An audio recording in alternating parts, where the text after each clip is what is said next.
Just as long as Shirley and I are here. You're good. Okay. Okay, well, good afternoon, everyone. Thank you very much, or good morning, I guess it is. Thank you very much for attending this morning to our Growth Committee, monthly Growth Committee meeting. Just as we get kicked off, again, want to thank all of the presenters today and all of the work that went into these presentations and all of the work that we do on a monthly basis within the Growth Committee is really a check-in on the work plan of the Growth Committee, the objectives of the Growth Committee focused around talent. It has morphed a bit from 2016 from a conversation around people, jobs, and growing the tax base, and now to a conversation about growing the tax base, absolute, and people, talent, and that the jobs piece is still incredibly important in terms of attracting investment, but there's lots of jobs, and that talent piece is quickly becoming a very primary focus for not only this year and next year, but over the next decades,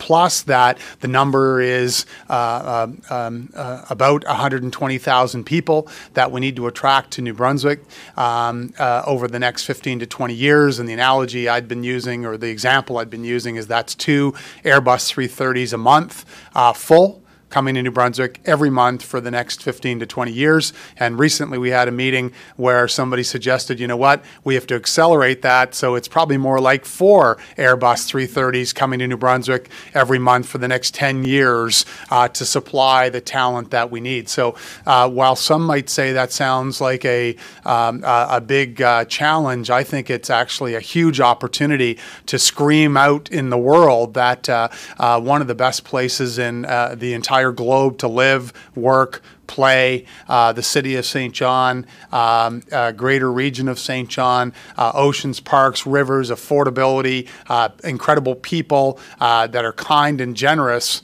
Sounds like a pretty awesome place to go and live and work. So that's the narrative that I think we have to continue to push. So thanks for being here today. We'll call the meeting to order, and just look for a motion, please, to approve the minutes of April 16th first. Okay, thank you. Thanks, and all those in favor? Aye. Anyone? Let me break the tie. You vote nay. I don't think you're allowed to vote. Yes, I am. In this committee, I'm allowed to vote, Councillor. Okay, you say nay, and then I'll break the tie. Okay, I think we'll just consider that passed. Okay, perfect. Our next item I'm very excited about. It's only the second time in the history of the Growth Committee that we've had a presentation like this, and it's a series that we're calling our Growing in St. John presentation. So they're meant to be pretty short presentations, 10 minutes or so, and it's about sharing success stories in the city, and it's really an opportunity for us to profile local businesses, leaders, newcomers, investors, entrepreneurs that are part of St. John's, again, success story and growth story. And it gives members of the Growth Committee an opportunity to interact face to face with those actively contributing to the city's prosperity and growth. So I'll turn it over to Mr. Willett to give an introduction to today's speaker. Just hit your button there, Phil. There you go. Thank you very much. I'm very excited to introduce Glenn Hicks here today. He moved to St. John from Fredericton almost 30 years ago now, and since that time he's lived within St. John, both on the west side and in Milledgeville, raising 2 children with his wife Deborah. And he had a nice career with NBTEL and Bell Alliant for many years, but decided he wanted to leave that maybe stable career to do something new and invest his time and energy into something that had been on his mind for a while, and that's something you're going to be hearing about today. And he is among 2 other partners. Started Youth Station, which is located on Prince William, and you'll be hearing more about it. And certainly as part of Glenn's vision of being an entrepreneur as well as a digital independent. And certainly this links into this newer economy that St. John is trying to tap into and bring a new level of vibrancy to the Central Peninsula. So without further ado, Glenn, please proceed with your presentation. Great. Thank you, Phil. Thank you, folks, for having me this morning. Do I need the mic or? Yeah, well, just there's 100,000 or so people watching from home, Glenn. So if you just hit the button. $100,000 he spent on the technology, so we better darn well use it. Yeah, there you go. There we go. Good. I'm all lit up. Oh, okay, that's pretty good. Yeah, impressive. Well, thanks, folks. I appreciate the time to talk a little bit about our business. If we have some time at the end, I'm also like to talk a little bit about what we think is an interesting option for growth as part of the growth toolkit. So I'd like to talk a little bit about that and some things we're seeing in the world today. As Phil said, I spent a long career with the telephone company. I spent a lot of time traveling or saying good morning to my secretary at 8 o'clock at night or in the morning and saying goodbye to nobody at 9 o'clock at night and spending countless hours on conference calls. So that was the nature of that job. I was very lucky to find Freedom 48, and I have a terrible golf handicap, so I had to go do something. So living the dream of an entrepreneur was the thing I wanted to do. So I'm going to talk a little bit about U-Station. So we are a productivity business. So we're not a co-working business. We're not a real estate business. We're about productivity.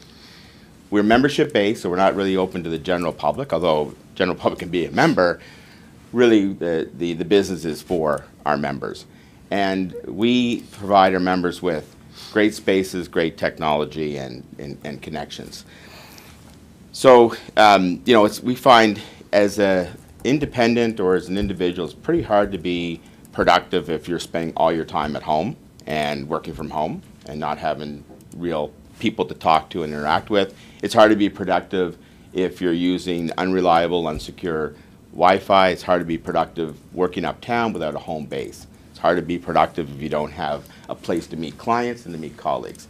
So those are the problems that we've been looking to solve. We've been only open since November. Things are going very well. Membership is right on target, so we're really pleased with that. This is actually a picture of our space. This is all designed by our local Judith Mackin. All the furniture is from hers place. As you can see, it doesn't look like an office. It looks like a high-end Starbucks, and that's really what we're going for. So it's really kind of the secret sauce to our oh, sorry, I'm pressing the wrong button here. Our secret sauce to the business is kind of threefold. One is giving people access to really inspiring places to work. So places to be and be productive, they have to be beautiful and inspiring. And this, again, is another shot from our place. Technology that actually works. So things that are easy to use technology. There's no administrative staff at our facility. It's basically you let yourself in. It's all on your phone. I just touch the button and in I go. Anytime you want to book a room or you want to book a workstation, it's all on your app. Printing is available. Easy video conference. So none of this 15 minutes to get started with a video conference like most places is press it and go. And there's a whole bunch of other things. Even our snail mail.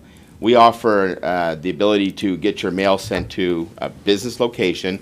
When it comes, we actually take a photo of the front of the envelope, goes to your app. You can say, yeah, that's really important. I'm on the move. Please scan it for me, and it'll be delivered to your app.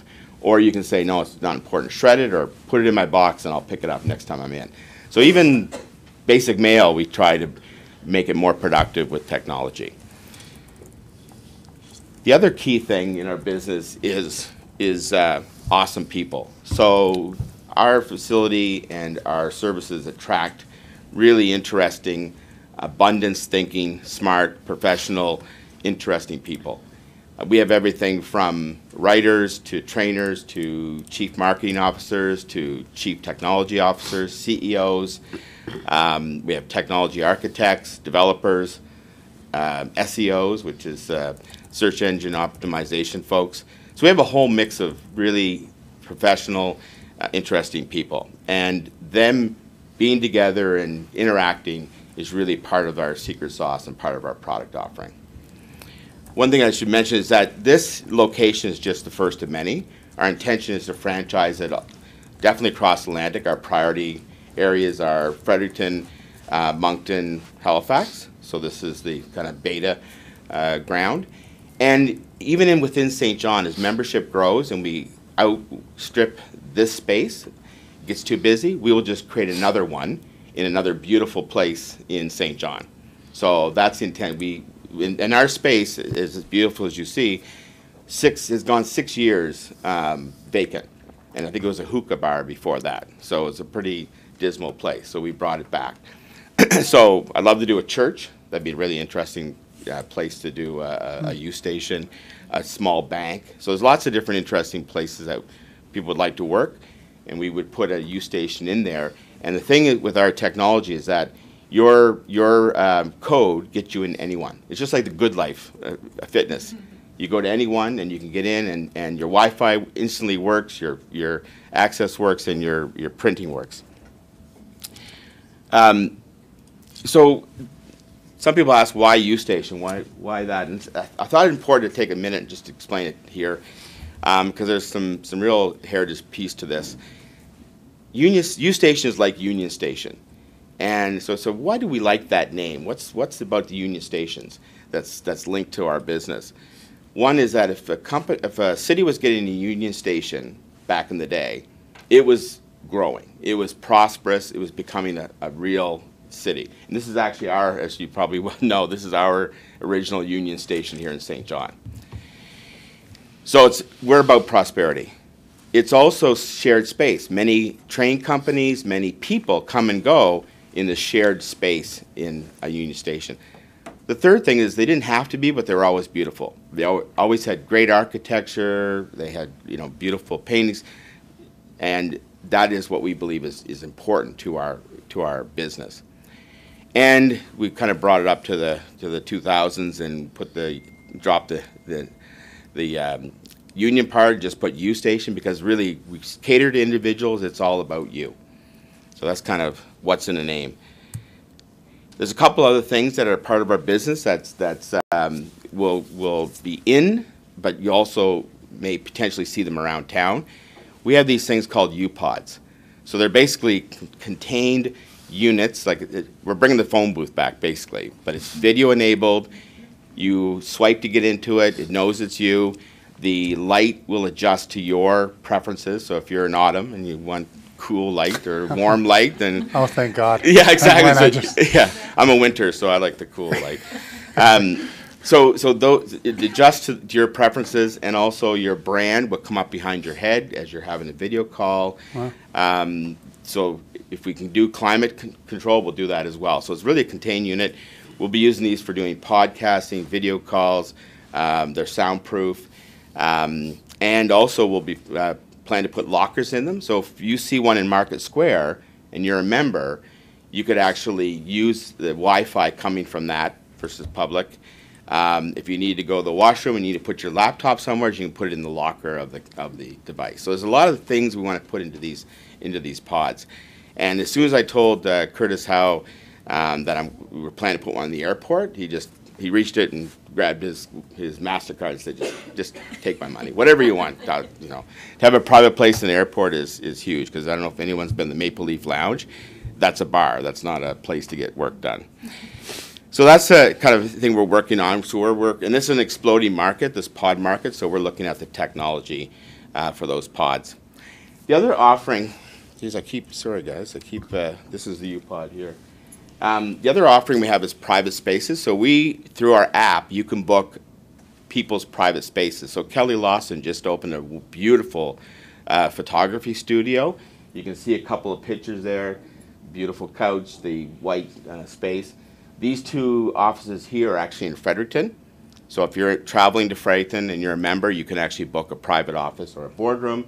This is Chris Long's Service Master boardroom, so we'll be putting that soon on the docket. So the ability to not have to call around to find a space, to say, here's what I'm looking for. I've got 20 people, for this period of time, and here's what I need for technology. Boom, book, and you're all set, and we bill you and put it on the calendar. So that's private spaces. As our members want more variety and there's more spaces available, we'll be putting those things on. So that's kind of U Station in a nutshell, the business. feedback's been great. Membership's growing. People are calling us about franchises. So we're it's one of those things, we've kind of caught the bus. And so you'll be seeing more and more as we grow. We'll be having actually our chamber mixer and a grand opening on Thursday. So come one, come all. We're really excited about that. And where we're located, we actually have a wonderful view. Now the Coast Guard and the building being removed, we have probably the best view in town. So we're right across from it all. So it's a spectacular place. Love to have you come visit. If I may just switch gears for a second, I'd like to talk a little bit about this opportunity. So the people we attract, so just to give you one little story, we have a CTO for a company that's actually based in Toronto. And this particular person's a win-back. He's about 30. Born and raised in St. John, went to Toronto, did the Toronto thing. He and his partner have relocated back here. And he works out of the U station. So, and I hear him on the phone talking to all of his friends in New York and Toronto, like, here's how much I'm paying for this, here's the kind of apartment I have, this is the kind of view I've got, this is what I did on the weekend, and they're just like, okay, where are you? How do we get there? So there's definitely a thing. People, and I think it's an age related. I think, maybe 20-something is hard to catch, but 30, because he wants to settle down, and now he's looking at pricing in Toronto, those types of things. Coming back home is a better deal. So catching them, if you catch somebody at 35 to 55, it's probably hard. They're probably cemented and rooted in Toronto or in Quebec or BC. But over 55, maybe second wave, have the house to sell, or in the under 32 kind of range. I think there's a lot of digital independence, people that don't need to work where they live. And that's kind of the target area that I think could be a really good opportunity for the city. Here's some stats. This is from a CBC article, very recent, that everyone says, yeah, well, the digital economy is just it's small, it's growing. Digital economy actually had 890,000 people this is Canada stats. We always see United States stats or global, this is Canadian stats. Up 37% since 2010. And it's about 5.5% of the entire economy. And what's really interesting is that it's bigger than mining, forestry, oil and gas, retail, or agricultural or forestry. So the digital industry is bigger than some of our core industries here in New Brunswick. And the other thing too is that this is just companies that actually sell to or sell digital products or sell into it. There's a whole ton of people that work in other industries, healthcare, finance, that actually live a digital lifestyle. So they use digital technology to work. So I think this represents a really great opportunity. The thing is, it's very much a people business. So it's not about attracting an organization. You have to attract the people, because the organization may be somewhere else. Like I said, we have the CTO. We have a CTO from headquartered in Toronto. We have 2 CMOs, that chief marketing officers, that their CEOs are in Austin, Texas, and they are here. They're the head designers in Maldives, the chief operations officers in Vancouver, and they're here. And so that is a new world. And there's some that are win-backs that don't want to leave, but there's also people that we've seen come here directly. Paul Milner, who set up the Trillium Studio here. There's another family from Kingston that settled here. They live on Manor Sutton, and he does online work. They don't want to leave. They came here for the lifestyle. So I think that's the key thing, that is that these people come for lifestyle. And the other beautiful thing is they bring their job with them. So they don't need a job, because they're bringing that income and they're from away into New Brunswick or into St. John. And that's the key differentiator here is that increase in revenue and increase in income coming from outside of New Brunswick. But we do have to go after the people, not necessarily the organizations, because people come here for lifestyle, and they just, oh yeah, they happen to work. Rough estimate, this is just back of the napkin, anecdotal. If we attract 1,000 individuals, and by the way, Toronto moves 20,000 people a month just within the suburbs, so every time people are moving, there's an opportunity to grab somebody. Would be about an $80 million impact. That's based on a rough number, about $80,000 a year of income. And you know, there's some that make less in this space, but I know most folks that I know are six-figure incomes with that work remotely or are solopreneurs. So that's and we right now in the digital economy are somewhere as mid-pack of everyone, but there's a lot of people to attract. You see from up there, Ontario, Quebec, and British Columbia. There's a lot of. If we took 1.1% of that, would be good. And finally, here's kind of what's next for us. We're going to expand our network of spaces, as I said. We're looking at the pod market. We're going to continue to refine and improve things for our members, and we're going to look. We're taking on ourselves to research this digital location or location independent market. What drives people to come? What to move to live someplace but work elsewhere? What drives them? And we have this idea called workcation. So we believe that you have to come and sample the goods, and once you sample it, you won't want to leave. So rather than come for a vacation, if you can work anywhere, bring your laptop. We'll put you up in one of Keith's apartments for a month. You get the U-Station use for a month. If you like to sail, we'll hook you up with someone in our KYC, and because a lot of the sailors love to take people out and show them the river system. If you like to bike, we'll hook you up with the bike club in Rockwood Park. You know, whatever it is, you like to golf, there's lots of golfing. So whatever it is you like to do in terms of lifestyle, we will make sure that you enjoy yourself here while you work. So it's the current brand, Workcation. We'll see how it goes. Anyway, that's it. Wonderful. Thank you very much, Glenn. Any questions, Councillor McKenzie? Thank you, Worship. Well, Glenn, you answered a lot of questions for me because I kind of was wondering what it was that you did and how that was going to grow St. John. But I think you've hit on a couple of really good ideas. And I'm wondering how, I mean, this is a story that needs to be spread beyond St. John's borders, right? I mean, it's great that you're here telling the story. But how do we get the word out to people that, you know what, if you can work anywhere, this is a place to work? Yeah. And just what you said, you know, we'll let you take a sample of life here, whether it be on a sailboat, a fishing boat, or, you know, whatever you want to do. So, you know, if there's some way that we can help do that, I would be in for that for sure, because I think you're right. I mean, you know, the way you explained it, this is certainly key to growing a population in the city of St. John, I think. Yeah, it's not the only answer, but I think it is one area that we could really grow and like I said, bring the money from beyond. And the marketing is bit guerrilla marketing. It's the old tell two friends and they tell two friends and they told two friends. When I hear people bragging about their new lifestyle here, it's like, okay, that's what's going to bring others. Well, there's no silver bullet. Yeah. You know, I know this doesn't do it all, but it certainly is key to the package, I'd say. Yeah. So thank you for coming in. Thanks. Thank you. Okay, thank you, Councillor. Deputy Mayor? Thank you, Your Worship. Glenn, that's an interesting idea, and good luck to you.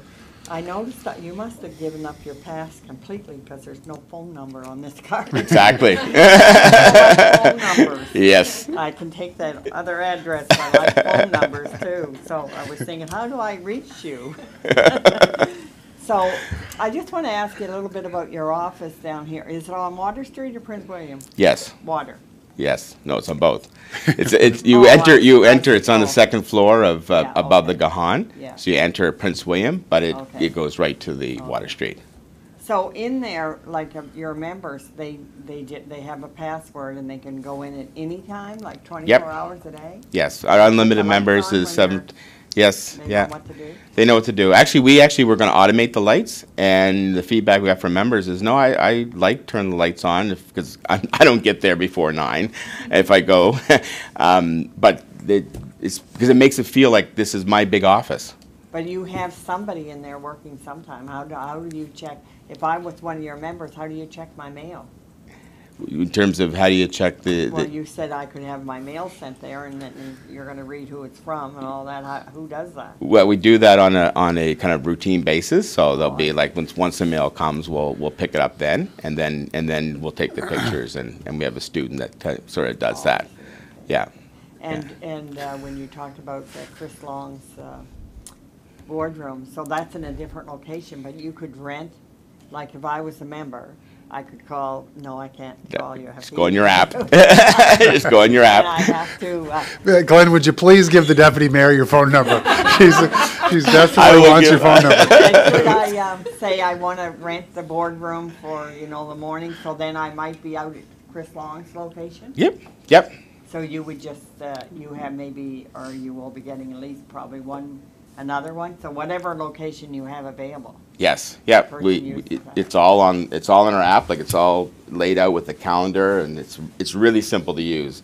Or you can do it on the website. It's very simple to use. You just say I want it from 2 to 4. It'll show that it's either booked or not booked, and we'll let them know you're coming, and it'll all be taken care And that of. works the same for your office space. Yes.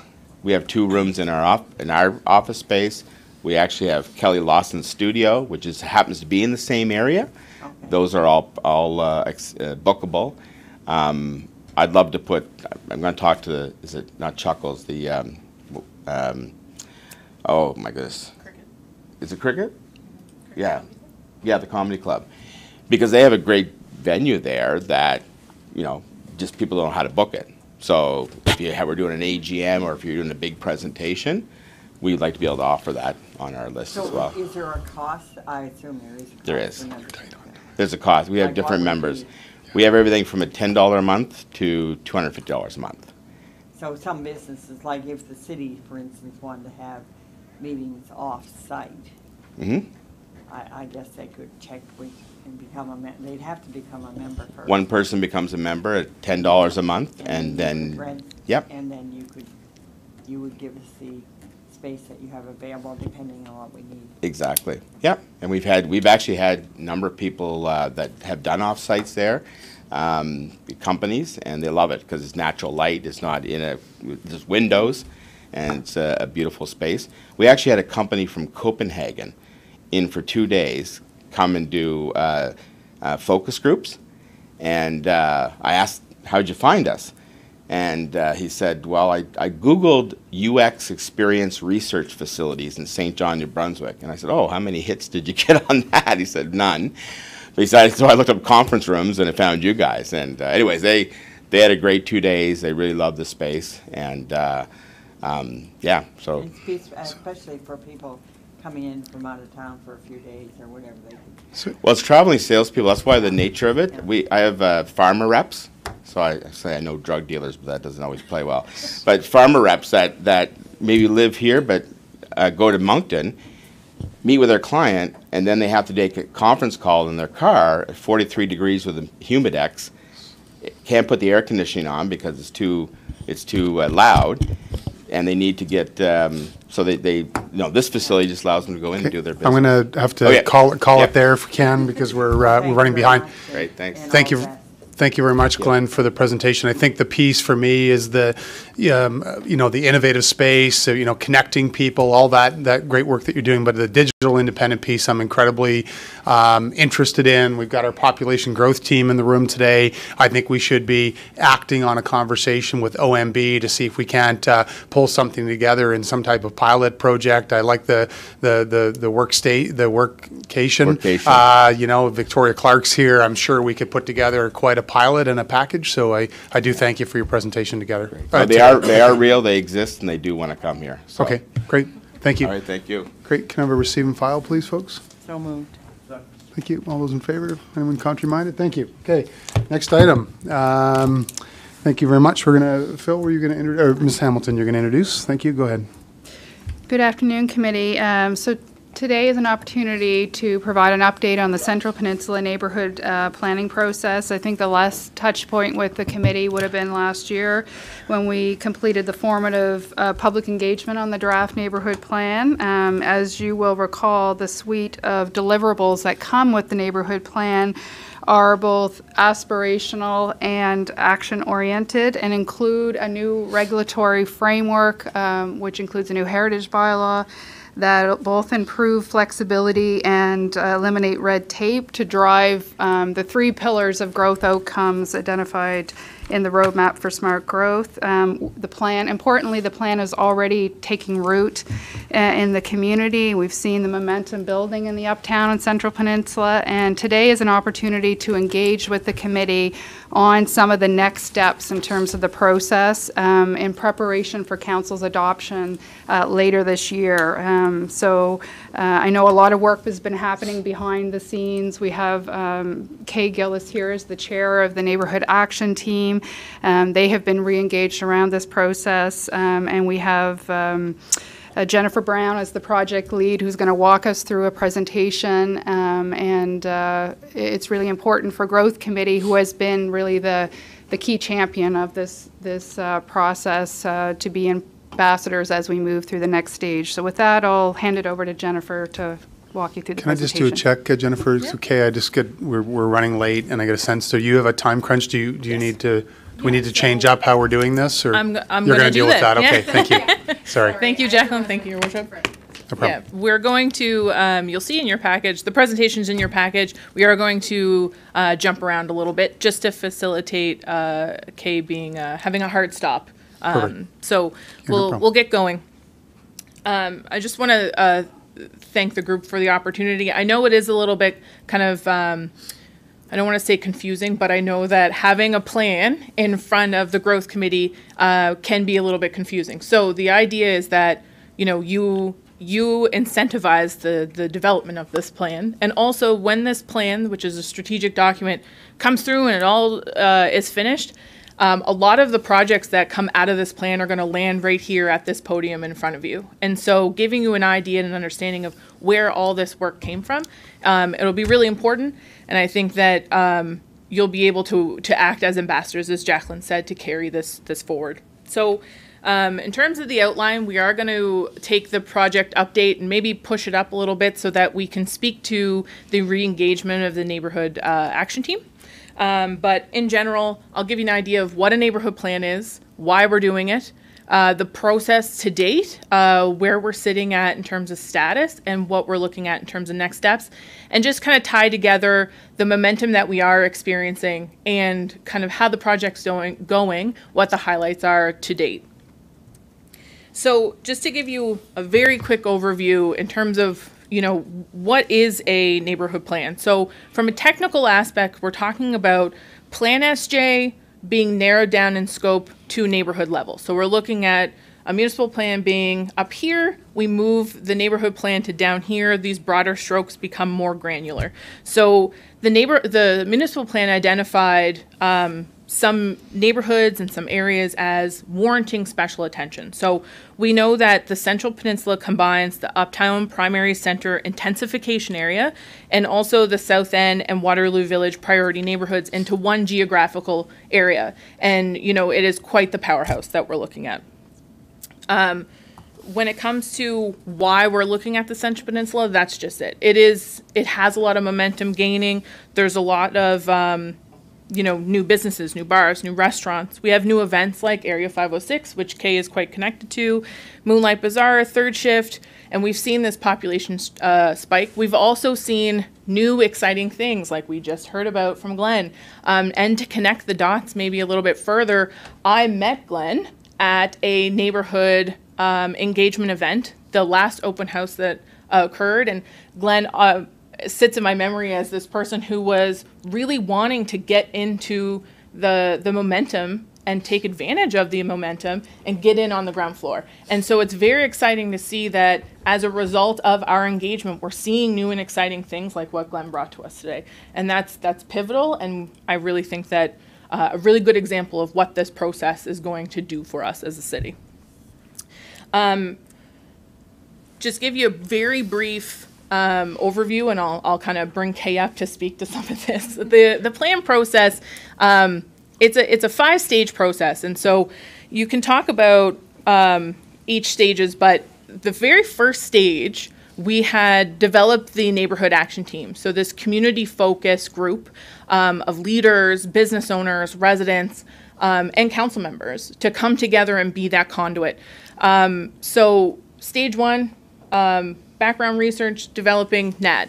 I'm going to flip forward to kind of the priority that we identified late last year of re-engaging the neighborhood action team. So we did have some turnover in our department. We had some challenges, like we met with the busiest development season on the books right in the middle of this project, which is a good news story in and of itself, but kind of allowed us to pivot to focus on customer service and focus on operation and service delivery, which is the right thing to do. So late last year, we knew that hearing from the neighborhood action team that they were frustrated because they were, disengaged, and there was some hiccups in the road. So working with the neighborhood action team late last year, we knew we had to do certain things to get them re-engaged. So consistent meeting schedule, consistent updates from staff and agencies, and redefining the role. And I'll just let Kay speak to kind of what they've been up to this year and how they have been re-engaged. Yeah, so as Jen said, I mean, it's a great problem to have when you're so busy that you don't have enough people to really do all of the work. So we kind of understood from the neighborhood, the action team perspective, things had slowed down a little bit in terms of where we were with the plan. So it was just a matter of the team members getting together and saying, okay, I think we need to reinvigorate this. The frustration point is that we're still really excited about this, and we want to make sure that this is something that moves forward, and it moves forward because we do see momentum in the community. So we sat down, we re-engaged, as Jen said, in late December, early December, in the late fall, and really talked about, okay, how are we going to, really buckle down and move this across the line? And that's what we've done. We've set regular meetings. Everybody's re-engaged. We have new sessions. We have workshops that are still happening.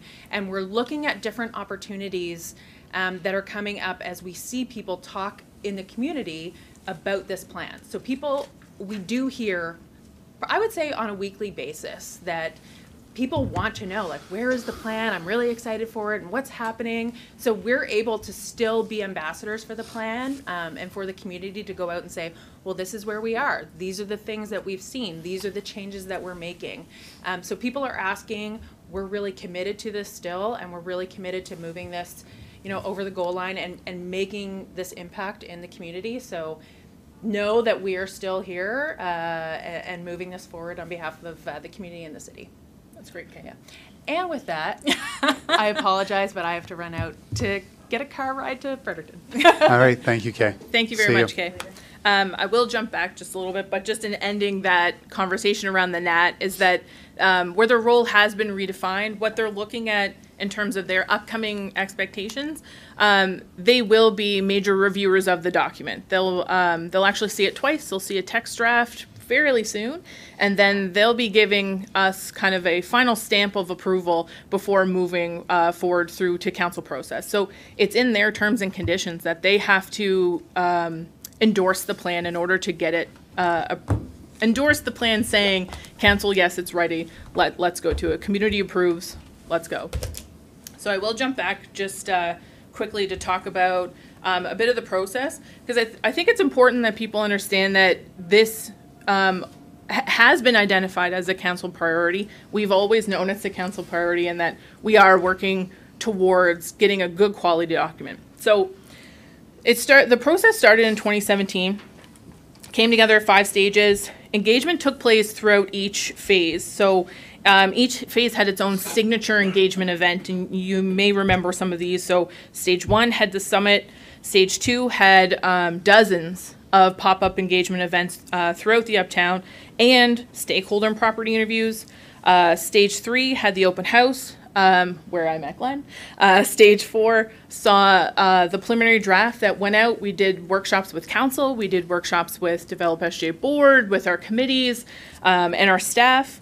And then we also did one large stakeholder summit, would have been last summer. So this is kind of where we got stuck. So we heard a lot through this stage 4 process. So we knew there were major changes to be made because you'll remember this. The comments were so positive, but everyone seemed overwhelmed with the amount of information that was contained in this document. So the major criticism we got was, and I don't think this is actually that negative, well, can we do all this?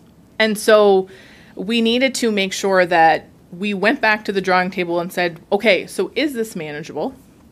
And how do we formulate this so that we can accomplish all of these things that the community has said, yes, this is our priority, this is what we need to grow the city, but also importantly, make this a good place for people to live, because that's the goal, that's the attraction. So I will say that it's, and I look over and see a lot of the community planning team sitting to my right. Our ability to pivot and kind of refocus and drill down on this project speaks to the strength of the team. And our two leaders are sitting here at the table today with Jacqueline and Phil. And I think that we were always supported in getting this project done. But I think in 2018, we really came together and said, this is a council priority, it's our priority. How do we pivot so that we can accomplish this? We hired a new community planning manager, Ken Melanson, who's been in front of you previously, at least in front of council. I'm not entirely sure if he's been in front of growth yet, but he will be. And that gave us extra capacity to move these big strategic documents and important documents forward. So when we looked and rescoped, we looked at three kind of things that needed to happen. Kay spoke to the first, being the re-engagement of the neighborhood action team. We needed to rescope the project so that we can make sure that it was achievable. And also kind of taking the time to look at the heritage bylaw. So we'll skip over the NAT piece, but in terms of the scoping, and I spoke to it earlier, of this kind of project resourcing, ensuring we had the capacity to get this done in a timely manner. And also the big thing was making sure that the document was usable, was readable, that the people who were going to use it were identified and they understood how to use this document. Because planning is a hard subject. It's a hard subject for people who don't deal with it every day. So we wanted to make sure that when this comes out, that this is a usable and inspiring piece of work that the everyday resident can receive some benefit from. So the other benefit of kind of having this extra pocket of time and going back and looking at things big picture was a more integrated approach with heritage. So we had always thought we would do new infill guidelines and standards, which Growth Committee has been subject to. We knew we were going to do that, but there was a second phase, which included a lot of these other smaller items that the Heritage Board has struggled with over the decades, really. What our kind of time has allowed is that we'll be able to have these incorporated, not necessarily at the same time, but these are going to land all very in all very similar time frames, so that we'll now have direction for the Central Peninsula, we'll have a better streamlined approach for heritage infill, and updated guidelines in the infill bylaw that will all land at the same time and be able to be used together, making the plan essentially immediately operational, which is key. So just to review, first part of this year, re-engagement, review, rescoping, April and May, document improvements, and reviewing the document, and then we go through the administrative process. So we're right here. We are so close to being finished. We have the light at the end of the tunnel, I like to say, is glaringly bright at this moment, which is really quite exciting, because this is a big, important piece of work for the city and for our department, but also for council, for Growth Committee, and for the community, like the neighborhood action team. This is a big deal, and we're moving towards something that's it's going to be. I don't want to get ahead of myself, but I think it's going to be great. I know it's going to be great. Yeah. So just kind of to give you a very quick insight, like I said, we're almost there, so it's hard to share entire details in terms of what you'll be looking at. But if we think of what's upcoming as a guide and a toolbox for council, residents, businesses, and developers, we're going to increase the focus on the neighborhood. So if you live in Waterloo Village, you'll be able to find what's happening in Waterloo Village, the direction for that neighborhood. You can find that in the plan. Improve standards for infill, like I said, and improve guidelines for the public realm, meaning we know that what attracts the city, and we look at what Victoria does, we know what attracts the city is the atmosphere. And so the atmosphere is created in these public spaces and places where the public moves through space. And so improving those things, whether it be through simple things like improved planting, improved furniture, you know, these are the things that we'll be looking at with the public realm guidelines. So the deliverables are a flexible and evolving community action strategy. We'll be looking a lot at, you know, actions that involve the community, that we can partner with the community. This is not just a document that says the city has to do these 10 things and everything's going to be okay. This is a document that says this is action and community based. We're reliant upon grassroots initiatives, and that we're putting ourselves on a level playing field with the community. We're looking for community to lead with us rather than us just sit there at the helm and drive this ship. This is going to be a combined and mutual effort. We're hoping to get the implementation strategy more concentrated down to a 5-year immediate plan, and that would include action and also capital. Marking materials to support various users of the document. This is a constant criticism. We just heard it earlier from councillors' comments that we need to market beyond just City Hall and beyond our residents. So what does that look like? That's planned for the tail end of this process. You'll see changes to Plan SJ, you'll see changes to Zone SJ, and obviously the Heritage Bylaw. And the big thing is the streamlining and clarity around infill development on the Central Peninsula, particularly heritage. So we already have this momentum, but in terms of tangible representation of the momentum, think about just what's happened really this year. So renewal of the Development Incentives Program, which my colleague Andy Reid, big leader there, big project there, excellent work. Increased funds to the Heritage Grant Program. Emma Sampson, our Heritage Officer, pivotal in bringing that forward with the support of Amy Poffenroth. Continued focus on Fundy Key, which is a really good example of Develop SJ and our department working together constantly for community betterment.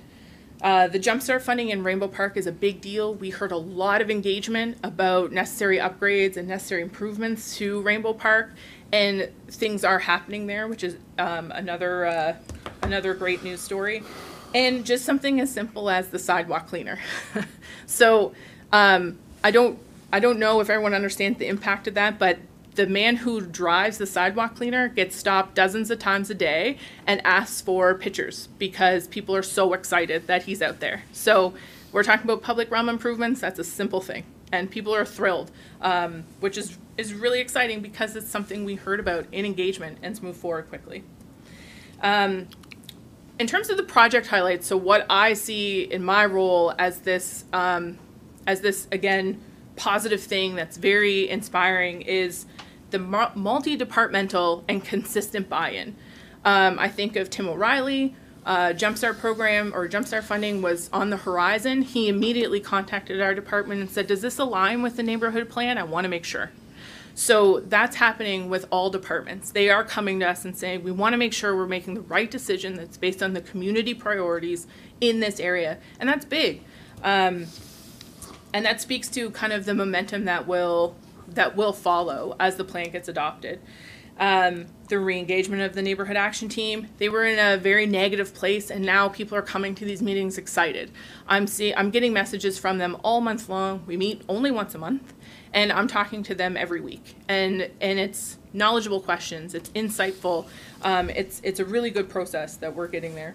The heritage changes were actually presented at the Uptown AGM, an overview of those changes, and the mayor was there to support, and it went really well. We heard, Emma and I were approached afterwards by dozens of attendees saying this is what they had hoped for, they're really excited, and can't wait for these changes to happen. They really see this as, again, a good news story.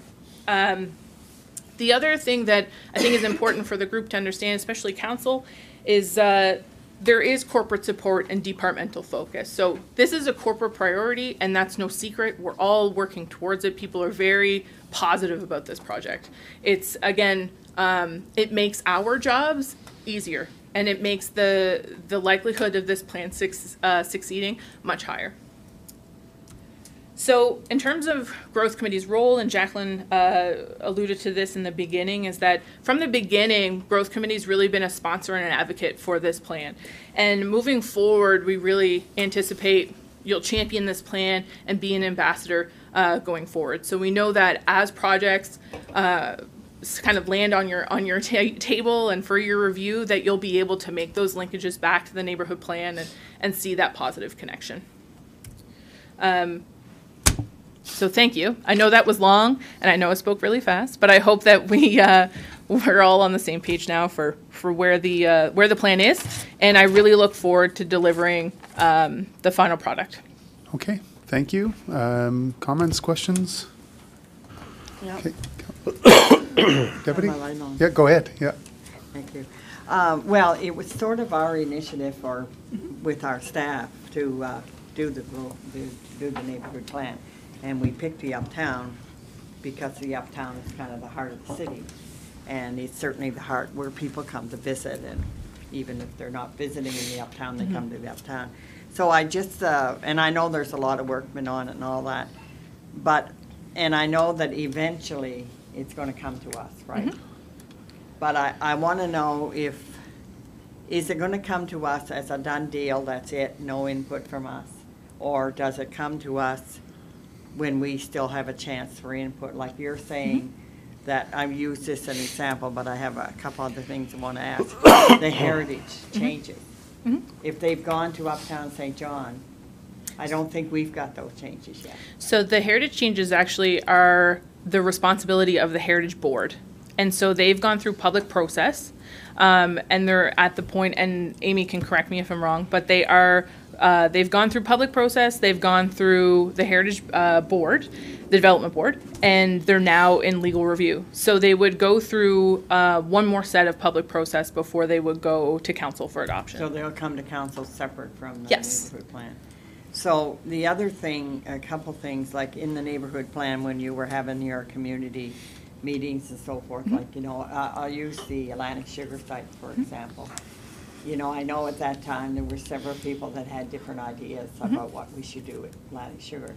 So when this plan eventually comes to us, when it's completed, will people have the opportunity to take parts of this plan and try to set together a committee or something to do something like, say, I don't have no idea what you're going to suggest in there, or if there is going to be a suggestion for the Atlantic Sugar site. I'm just using that as an example.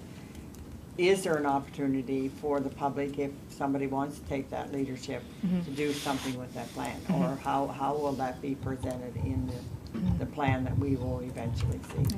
That's a great question. So when we took the preliminary draft to growth, to council, and to various committees, it included, and still will include, what were called the big moves. So they're concepts for growth in specific areas. Atlantic Sugar being one of the sites that was considered. So we don't direct specific development, as in we want this particular type of development on that area, but we do have concepts in there, and they've not changed. So they've been vetted through council already. They're not changing, but we lean on people like Develop SJ for sites like Atlantic Sugar site, the Fundy Key site, to kind of market those as opportunities out beyond kind of the city.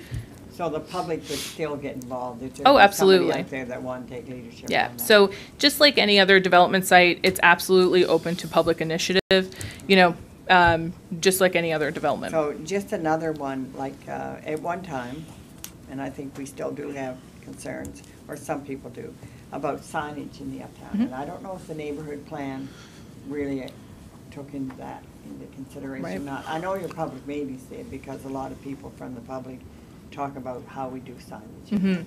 So signage is kind of an interesting topic, because it's bigger than just the Uptown, South End, Waterloo Village, because it is directed by the zoning bylaw.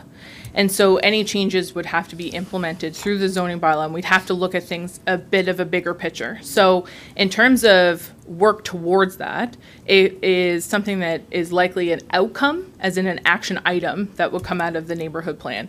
But it's not going to, we're not going to set parameters around signage in the strategic document. But we don't have, and maybe somebody can update me on it, we don't have actually a signage bylaw per se for every, like we didn't for the Uptown. And I think we still don't. We're still working on that. I mean, we talked about the Uptown signage, sidewalk signs and other signage. And I know you have an overall big, you have the bylaw for the large signs, but other signs, we talked about doing something different on that. Just hit your button again, that should work. John, can you just turn your mic off just for a second, please? So the deputy is correct that there isn't a distinct sign bylaw, but the zoning bylaw does in fact regulate signage on private property. So there are guidelines that do relate to that, and we will be, as part of the neighborhood plan implementation, making updates to the zoning bylaw to regulate signage, and if there are unique opportunities related to the signage that's in the Uptown, that there's an opportunity to address that as well as part of the zoning bylaw package coming forward to council. So then we will still be looking at sidewalk sign, or the sandwich board signs, and that kind of stuff on public property is what I'm interested in. Yeah, that would be addressed through a separate initiative. And I guess the only other thing I was going to mention, and I think there's great positive news about the cleaner from Uptown St. John. I mean, people really like that, and he's doing a great job uptown, and that's something we really needed. But the other thing that, you know, that happens sometimes that we overlook is the infrastructure, like sidewalks when they're broken and stuff, that we don't always get all the information to get those fixed. And that's what people see when they come to the Uptown. I mean, making the Uptown as clean and as attractive is so important to people coming in, because that's the image that they take home with them. Yeah, we do, just to speak to that for a moment, we do talk at length about, with the community action team, or so the neighborhood action team, about this idea of instilling civic pride and community pride, and working with the community to bolster that. So we're looking at, through the neighborhood action team, working with kind of smaller community groups to take initiatives to get to, some of the vacant lots, some of the community gardens back online, cleaned up a bit, to kind of instill some civic pride, so that people can have a baseline for which to operate from in the public areas. But I appreciate that. I guess what I'll just finish by saying is so important to make sure. I don't know whether we need to have, we've often talked about having one person from the Works Department uptown cleaning in the summertime. People coming in the cruise ships, if they see paper or garbage laying around, that's a big reflection on us. I mean, it's not our fault that it's there, but it happens there, and because the Uptown is where everybody comes to visit. And if you have a clean city and a neat-looking city, it just goes. We can't pay that much, like that's publicity you can't pay for. Like if you could get that in people's minds that they're coming to a clean St. John. I just stress that. It's very important. Thank you, Deputy. Thank you, Deputy. Councillor McKenzie, just hit your button and you should be good to go. Here you go. Thank you, Worship. Thanks, Jennifer. That was a great update. This has been in the works a long time, hasn't it? This has taken a lot of work. I don't know, is it 2 years it's been Roughly, worked on? yep. And so, are we getting like a template from this? I don't know what the next neighborhood is. Is it going to be the Old North End, or? And I mean, doesn't matter. I don't know but either. I'm just saying. I'm just saying that. Is there stuff that we have developed in this that we can take to the other neighborhood plans, or are they all going to take 2 or 3 years to develop? So I think that it's important to understand that this is a unique plan. So it's been a unique experience, and it's a unique project. I think that it's important to understand that if we move to another neighborhood, that neighborhood plan isn't going to look like this neighborhood plan, because we're talking about a different area with different needs and different goals. They'll have a different direction. So I understand that. building on what we have, though, there are some things we know that work. And so moving those forward into the new neighborhoods will, yes, act as a template of sorts. But I think that we've learned a lot of lessons through this plan. So I wouldn't say that the expectation should be a copy and paste in terms of timeline or product moving forward. I think it's, we've learned, and we're going to take the lessons and move those forward. I think that I wouldn't suspect that it would take as long to move forward into another neighborhood because we've learned our lesson in this neighborhood. Yeah, no, it's a lot of work and much appreciated. Thank you for coming in. Thank you. Okay, thank you, Councillor. Just a couple of comments. Thanks, Ms. Brown, for the presentation. I just, first of all, want to say thank you to our funding partners on this project, the City of St. John, of course, FCM, Uptown St. John, we're partners in this. Uptown St. John are obviously partners in the in the province of New Brunswick. I apologize. And just to, so want to say thanks there. Want to say thanks to the leadership, obviously staff leadership, but also, this is one that our advisory committee has taken tremendous ownership around. And, we have many very committed, passionate St. Johners, but in this particular case, they've taken a lot of ownership to Kay Gillis, who was just here with us as our committee chair. I want to say thanks there as well. My view of this is if we don't have long-term plans, we don't know where we're going. We don't know what we're striving for. That's really what this conversation is about. What's the long-term plan?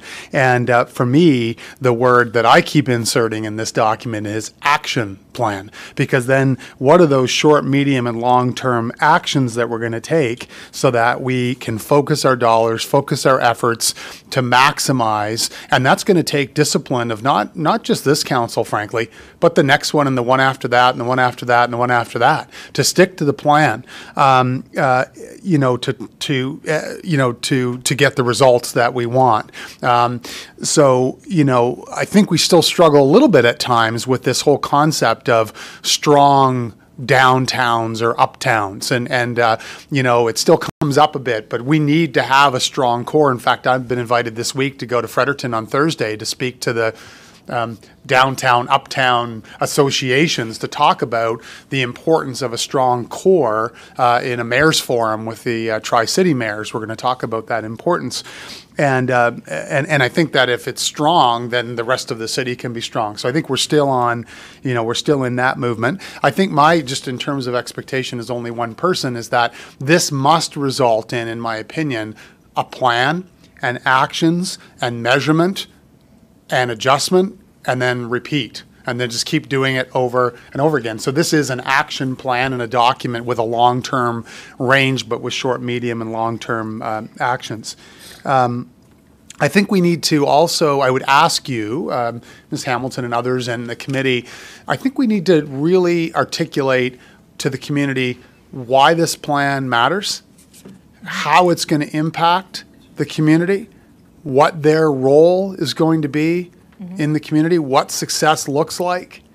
And I think I just can't underemphasize the need to have people have ownership so that, when I'm going down the street and for whatever hiccup reason, the garbage can is full, I don't just toss my cup on the ground. And it's a small example, but it's how are we? So that civic pride. I drove by a business the other day and my heart just leapt out of my chest. The person had a hose out and they were sweeping. They owned their 20 feet. That 20 feet was going to be the nicest 20 feet in the city, which is different than saying, hey, City of St. John, come wash my 20 feet down and sweep it. It's a collective, right? And I think the deputy made a great point about what's the relationship between our plan and the entire organizational role, I guess I'd say, city manager to maximize results. So yes, we're all working together, but the big we is broader than just, someone messaged me a few weeks ago about a broken glass in the South End. So how are we going to work together to make sure we're successful? And lastly, again, this all ties together for a bright, sustainable future for the city, and we're so full of potential. We're already an amazing city where people are celebrating every day, every week, every month. But this type of plan is really going to energize people, and it's going to focus our investments over the next 30 years. But I'm really excited about the short, medium, and long-term focus and investments that this plan is going to articulate for us. So I'll close again with a huge thank you. It's a massive amount of work on top of a dozen other pretty aggressive initiatives that we've been tackling as a city, as a council. And I thank you all for your leadership. Thanks very much. Thank you. Okay. All right. So thank you very much. Can I have a receive and file, please? Thank you. All those in favor? Anyone contrary-minded? Okay. Thank you. Okay. Mr. Roulette, are you introducing? No. Okay. Great. So I'll. Pardon? Phone number's still style. And we need phone. Please, Victoria, give the deputy your phone number before we say. Yeah. We get so we can't talk to one another. Oh, my. Excellent. Okay, so our final presentation that Victoria is going to take us through in rapid fire, so we can have a few questions after, is a presentation from Discover St. John. It's their annual report, and we're very pleased to have you here today with us, Victoria. Welcome. Thank you very much. Thank you to Mayor Darling and Deputy Mayor McLary and Councillor McKenzie for inviting us to present, and to staff for your support. Yes, I'm bringing you our AGM presentation. I appreciate you said rapid fire. Sure, I'll do it rapidly over the next 30 minutes or so. Yeah. But I wanted to start off by reminding everybody, and sorry, I can see my paper with the glasses and I can't see anything else. Discover St. John came out of a need of our community 10 years ago. In 2008, our city was anticipating a second oil refinery. Our city, in that hopeful anticipation, was overbuilt with hotels. There was not positive messaging coming out of the city, and so the performance of this particular sector had gone down significantly. So this was actually a project that was fostered between the City of St. John. So the City of St. John was an instigator in the formation of our organization in partnership with the St. John Hotel Association, which collects and came together as a voluntary levy. So here in the City of St. John, a voluntary levy, meaning that it is not legislated by the province of New Brunswick, not that it's voluntary to pay it, but that they voluntarily came together, has been successfully collected here, as you'll see in my presentation, for the last 12 years. The City of St. John and the St. John Hotel Association built a model that is really the envy of the province and of other municipalities in the province. And I'm currently the chair of Destination Marketing Association of Canada, on which Toronto, Montreal, Vancouver, and others sit. And our model is the envy of many. And part of it is the public-private partnership. So let's start about what 10 years means. So 10 years, if we were having a wedding anniversary, 10 years would mean flexibility and durability. And I certainly can see that demonstrated. And as we move through the presentation here and our collective 2018 accomplishments dovetail with the performance of the last 5 to 10 years, you'll surely see how truly flexible and durable our organization has been. And I just wanted to give people an idea of what our team looks like. We have currently have 6 full-time people. Our 7th is a contractor, just in anticipation of the end of our second set of 5-year contracts with the City of St. John, St. John Hotel Association. So we are lean and mean. We have a marketing communications director in Jill McKinnon. Shauna Dickey-Garnham is our face to the rest of the country in meetings and conventions. Marcy Barnes takes care of travel trade, visitor information centers, and is our operations manager. And last year got her project management designation, which has been very valuable for our organization. Jen Silliphant, in a reorganization that we formed last year, is coming in as all things social media. There's no such thing as static advertising anymore, and so she is the captain of all of our social media channels and is our marketing communications manager. And then in support of our sports and major events, meetings and conventions, sales programs, we brought in Andrea Sear to be a sales support coordinator. Andrea's here. Do you know what? Last week was her 1-year anniversary. So she came in, she hit the ground running in 55 plus games. I'm just coming from another meeting that was about tourism forecasting so that our industry can be stronger here. We want to foster it in St. John and then send it out to the rest of the province and maybe the rest of the country. And whenever you see spikes in the schedule, they're around events that we have attracted to St. John, and she came in just the nick of time for Canada 55 plus games. But let's talk about the performance of our industry in 2018. In 2018, our organization has again shown the valuable return on investment that comes with superior strategic destination marketing and sales. We saw more visitor revenue. We saw more industry employment, more awareness, more favorable impressions, and more economic momentum.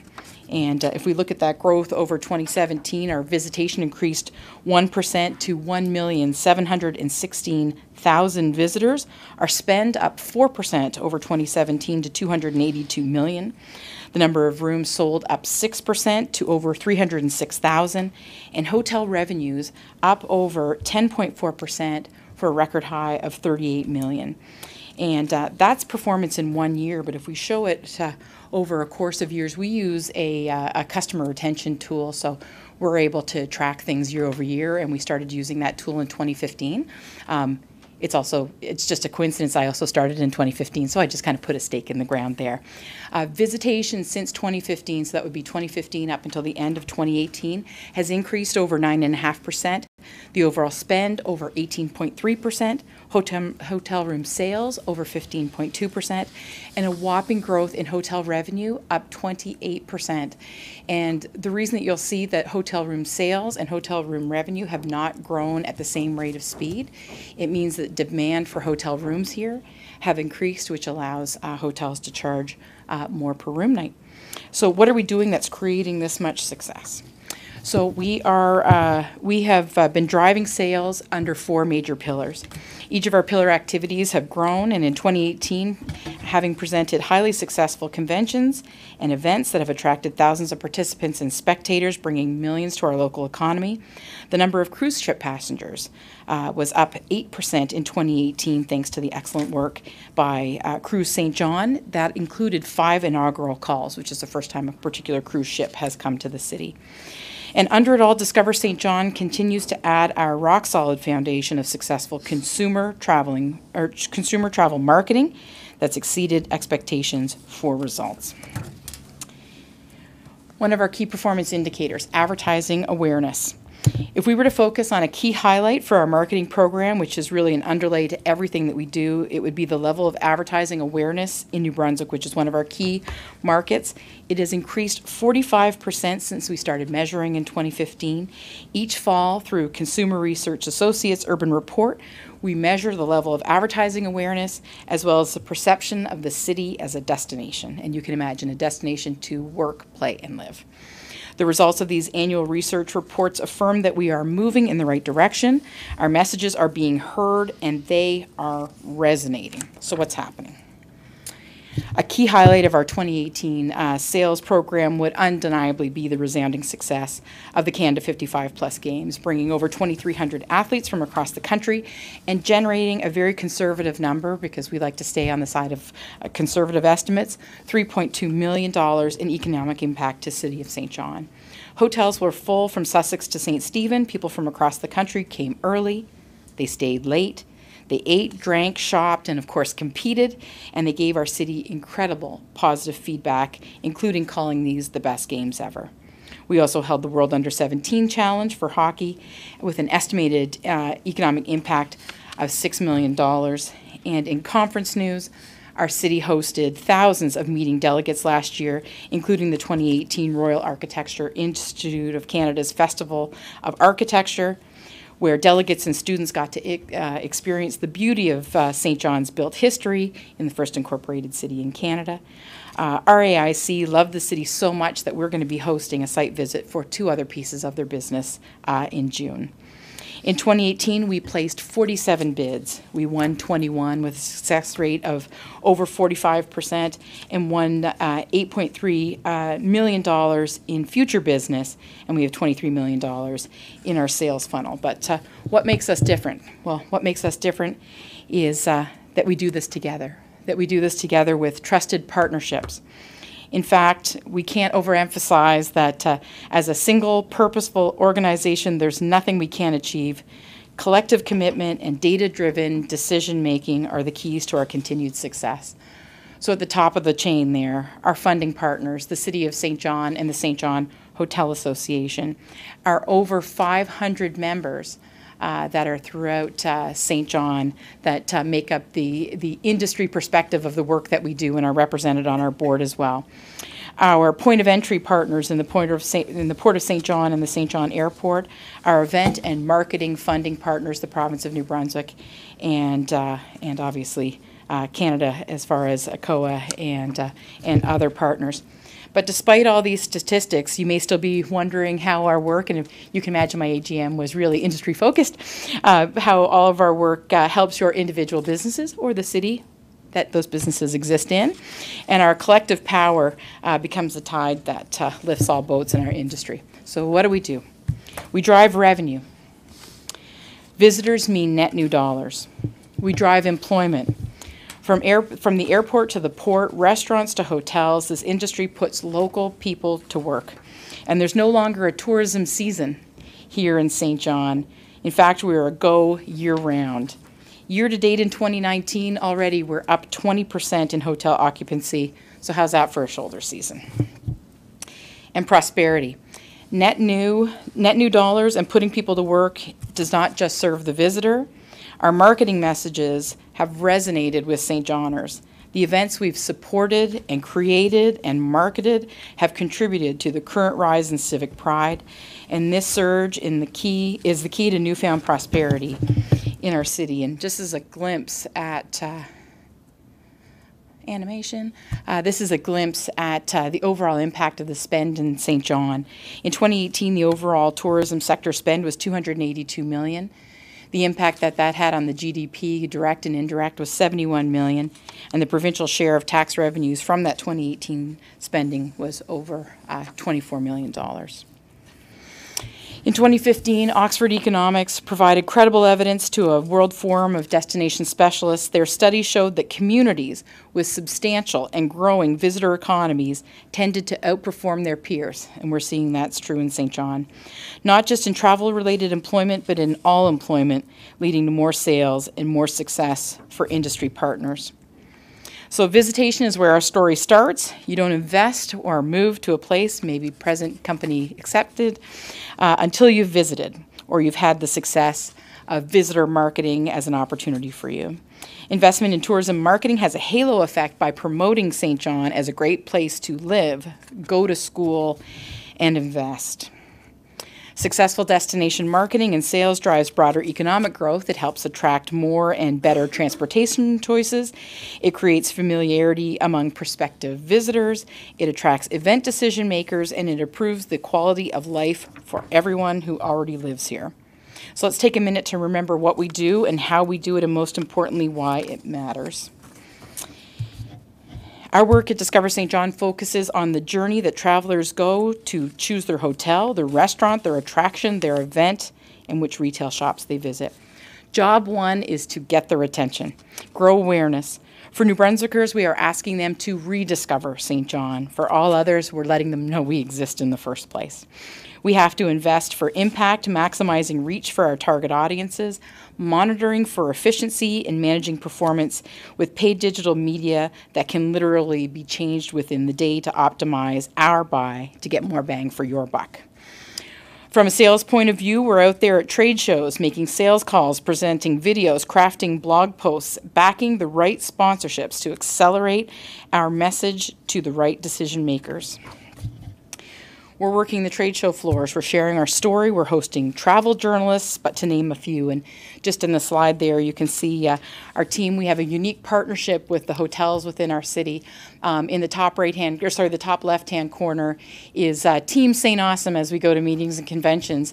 The Hilton, the Delta, the Holiday Inn Express, and others drop their brand and go in as St. John. They don't go in as Discover St. John or their own hotels. You'll see a sampling of the digital marketing on the top right-hand side. We go into the U.S. and into Ontario in a partnership with the province of New Brunswick, and those are the images that they see. online articles like this one with Ottawa Life, and the last is Marcy at Rendezvous Halifax selling St. John to the world. We need to be working down our path. Next, we capitalize on the attention that we've earned. Our FAM visits, our site tours, our tireless personal networking must be second to none. Our media choices, our creative stories have to be so compelling and so interesting that people spend time learning more about what we have to offer and becoming intrigued with the idea of visiting our area, so curious that they put us on their list for vacationing, for locating their next major event, or organizing their next major conference. In the consideration part of the funnel, people start following our social channels, visit our website, join us on a FAM tour or a site visit, and we ensure that our hospitality doesn't end when they go home. We stay in touch and we foster relationships. And again, you can see examples of people using St. Awesome, different FAM tours. That's a bunch of Chinese tour operators that visited here at the end. It was a post Rendezvous Canada, so we had 13 tour operators, and I said at our AGM, the things you take for granted in St. John, we hosted them for a lobster dinner at the Reversing Falls, and the woman sitting next to me remarked on what an affluent city St. John must be to allow us to host them for a lobster dinner, considering that a single lobster dinner in China would run you about $275 Canadian. So they were impressed with our ability. And then in the bottom there is a book that we create. It's a personalized book for people that have been here on a FAM or a site visit to remind them of their time here in St. John. And then finally for us, the Holy Grail, conversion. We have to convert, we have to close the sale. Once we've conditioned the ground with our outreach, we have a much better chance of convincing the individual or the group that we are the right location for their next great experience. This is also the point where Discover St. John comes together with government leaders, with industry professionals, and with all of our industry members, and when the partnership really gains momentum.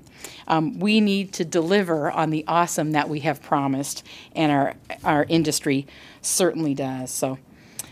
Our collective efforts last year meant that we hosted over 1.7 million visitors to the city of St. John. That is an all-time high.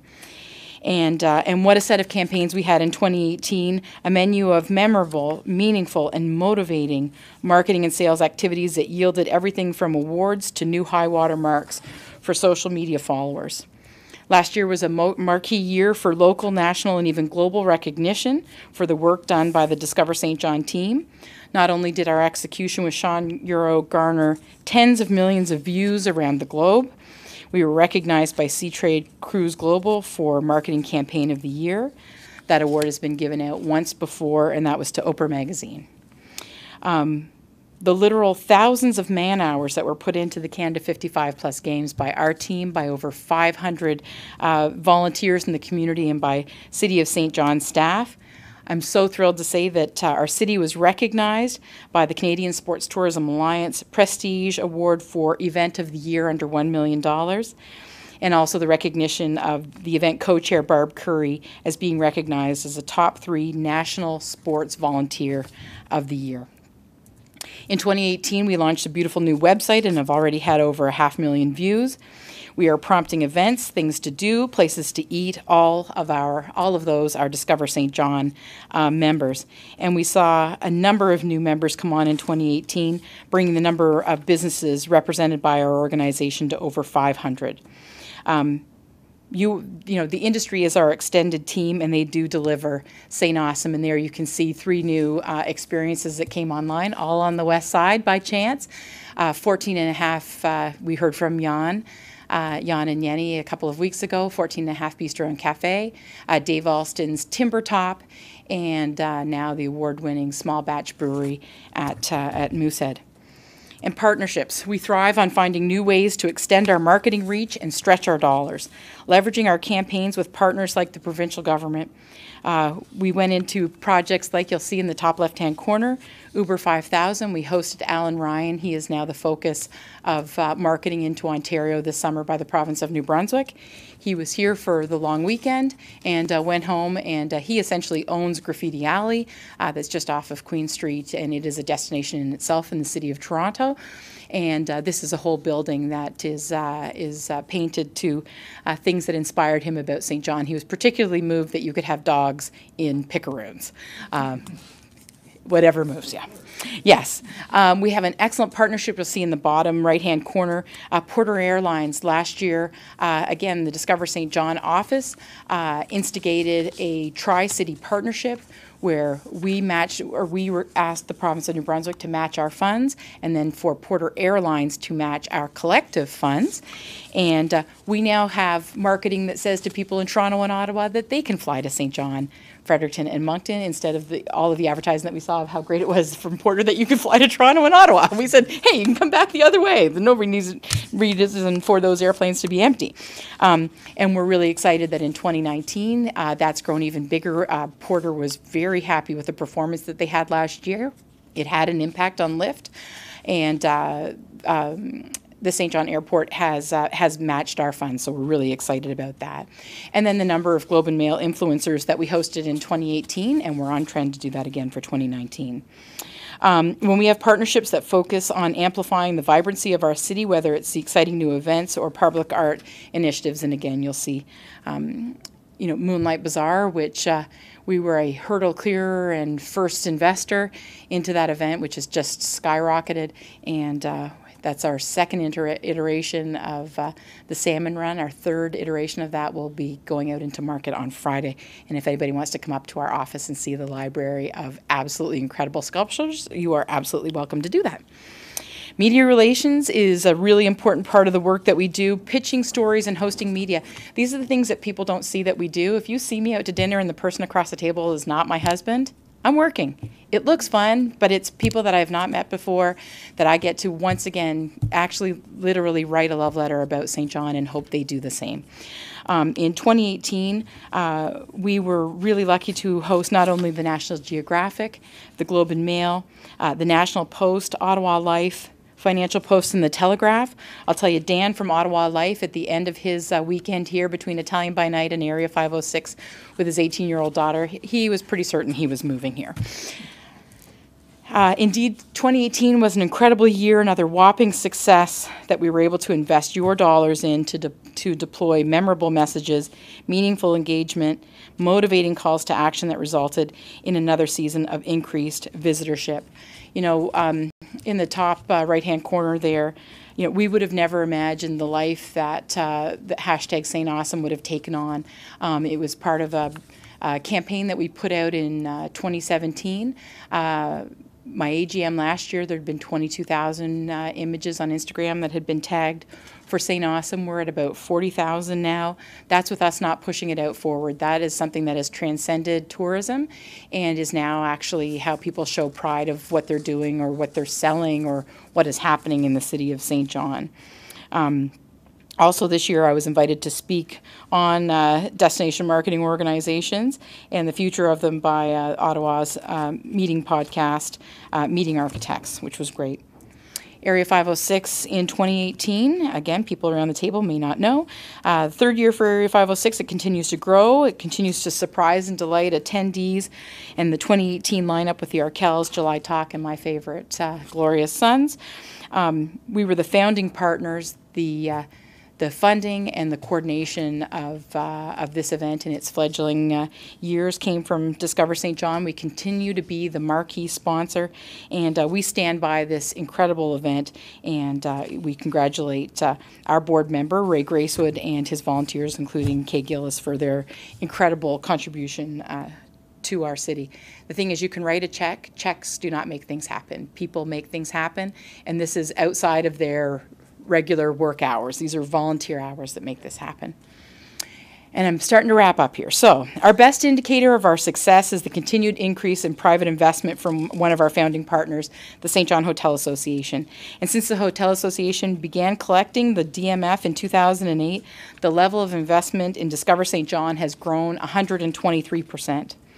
A 2015 benchmarking report by the Destination Marketing Association of Canada reported that Discover St. John has one of the largest percentages of private investment among DMOs across the country. And as I said before, we're a model that is envied by many. Discover St. John is succeeding in getting awareness, engaging visitors in our stories such that we have changed their opinion and are increasing their intent to visit.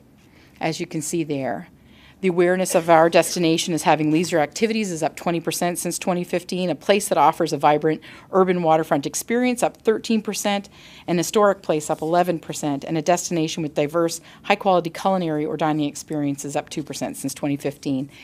In 2015, when we went out and said, if you had to describe St. John as a person, people said old, people said dirty.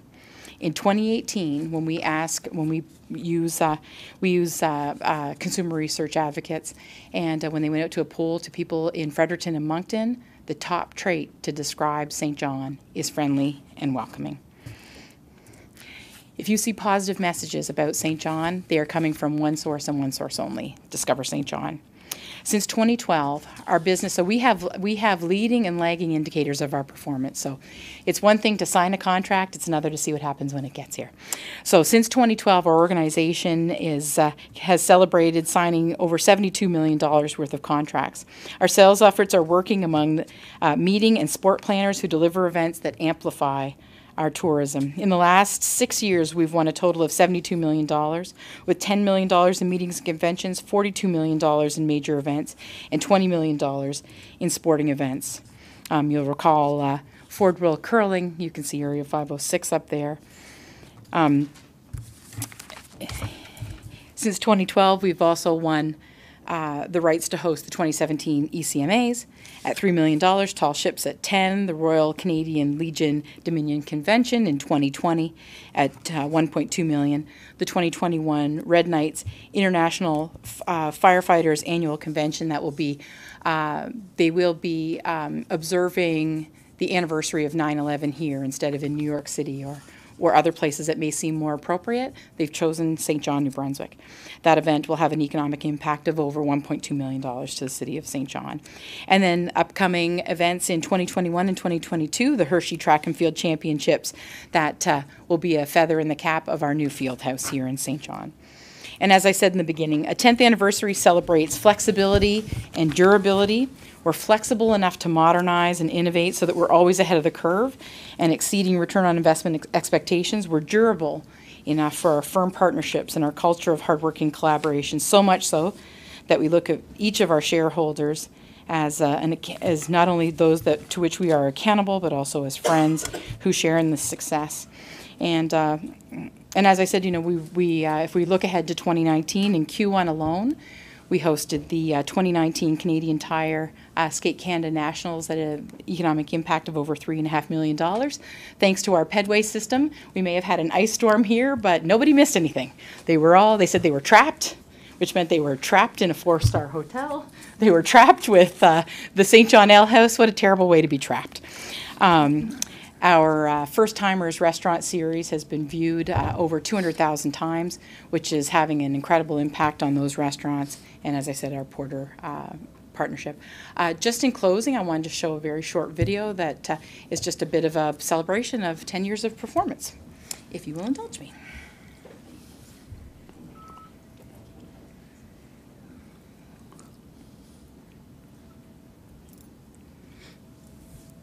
It'll just be a minute. Woo.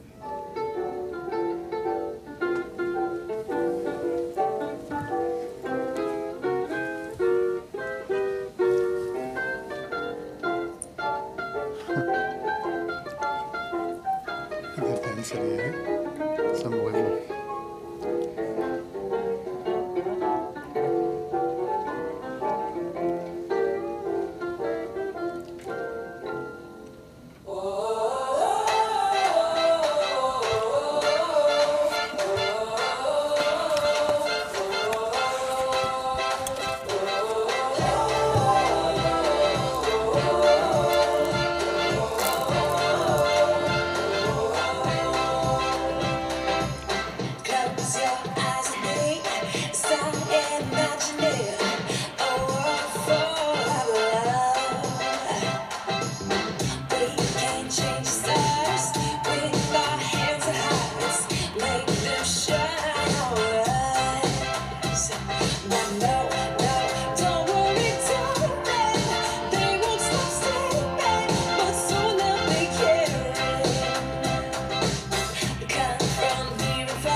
Any questions? Wonderful. Thank you very much. Thanks.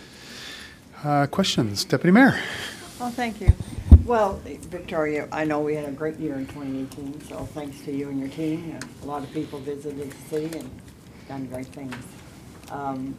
And some of their conventions last year were really large ones for the city, and I think that anyone I ever meet that comes to the city on a convention, they're really happy here. They feel that we're very friendly and go out of their way to do whatever, and they're very pleased. So I just wondering, I know every year you can't do the same, so it's 2019, do we have any big, what's our big one Well, this so year? 29, well, I'll just tell you that right now we're in the month of nurses convention. So we just said goodbye to the nursing home nurses, Yes. and we're saying hello to hematology nurses right now. So no, we have, again, this is the kind of industry that is cyclical. If you look at St. John in the last 4 years, we have punched way above our weight, back-to-back TELUS Cup, World Under-17s, ECMAs, the Canada 55 plus game. So do I think in the next 5 years that we will have an embarrassment of riches in the same way? Well, we're sure working for it. We've hosted in the last 3 weeks. We've hosted site visits for 3 major events. So there's a cyclical nature to all of these, but the other thing, that's what I was trying to illustrate with my presentation, is that it's also about the sales funnel. We very rarely win events in the year of, so we very rarely would win an event in 2019 and host it in 2019. Right, So there was a site visit that Mayor Darling participated in last week. That's been 10 years in the making, hoping to get their attention. Our competitive edge is that we know they haven't been here, and so these relationships are over a long amount of time. And like I said, the lead and lag. So what you see as our performance in 2018 isn't necessarily. It's probably almost exclusively not business won in 2018. It's business won in 2014 and 2015 and 2016 that's realized in 2018. Well, I understand all that. It's great. And I guess I have a couple of little things I want to ask you. Sure. You've been in business, in this business for a number of years now. So is there any big thing that we're missing in St. John that you see from a point of view of people visiting our city? Is there something at all, or we got it all? Like, is there something that... Good question. That No. we just don't have that we should have, that you often hear people talking about? Well, do you know what? It's capacity building. So one of the things that we hear from Disney Cruise Lines, for us, cruise is about 10% of visitation, but the excellent thing about cruise is that they get instantaneous feedback from people that have gone and had a short excursion, have gone and walked around and experienced our uptown, and go right back on the ship and ask what their experience was like. And you need to stay within a certain buffer to even actually get any cruise ships at all. Canada, New England, which is New York to Montreal, is 1% of cruise activity. So the fact that we have cruise ships here in St. John at all is just this side of a miracle. And what I would say that Disney Cruise Lines would say is that there's room for more attractions.